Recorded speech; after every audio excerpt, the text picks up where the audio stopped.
The 1931 Alice in Wonderland is quite an interesting experience. This is apparently the first Alice talkie, the first of many, of course, which in itself is really fascinating. And I had a decent time watching it. If you're a fan of Alice in Wonderland and you haven't seen it, I'd say it's one that's worth checking out. This is directed by Bud Pollard.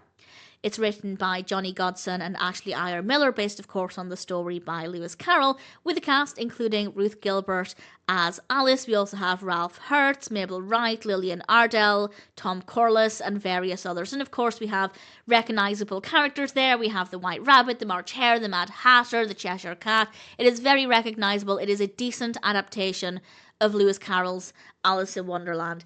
Having said that, I haven't read the book in a very long time, but compared with other versions that I've seen, the story is very, very recognisable and generally true to the real adventure.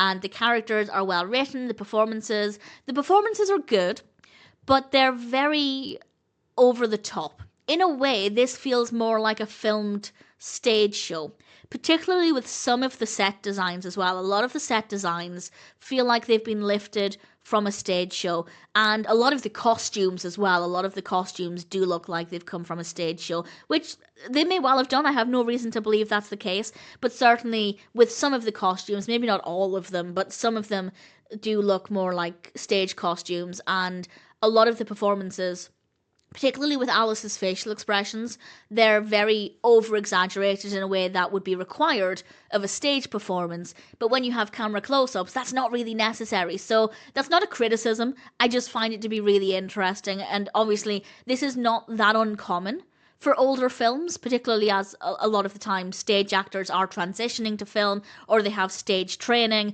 Obviously nowadays I feel like performances are a little bit more fine-tuned for what's required on camera compared with stage, but I just thought it felt more like a stage play than a film. But as the first Alice talkie, it is certainly an interesting experience, and I imagine for a lot of people this could be the first time that they've really explored the story, unless they've read it of course, but certainly on film the first time they've explored the story and got to know the characters and heard them speaking and heard the dialogue, and that makes it pretty spectacular. It paved the way for many, many adaptations to come, and if you're an Alice fan, I'd say it's worth watching. If you've never seen Alice, I'm not going to recommend it as the first one that you watch.